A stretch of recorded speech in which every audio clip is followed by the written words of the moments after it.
Getting too many invalid clicks. Looks like our competitor is targeting our ads and doing a lot of fake clicks and draining your budget. What can I do to stop this? Same again, go outside of Google. There are lots of these niches, and the worst one which I've come across is locksmith. It's brutal.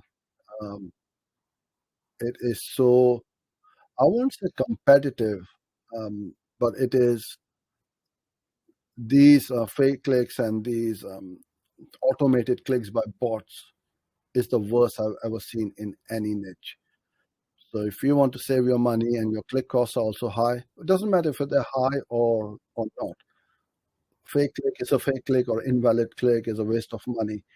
Go outside, go on YouTube, go on display, build up your brand, and then the conversion needs to happen here because so when they are ready to buy from you, they don't need to go to Google. They are going to go to Google. Of course, they will go to Google, but they will search for your brand term and not just a non-branded keyword search. And this is how you will save a ton of money. Get yourself out there at every touch point.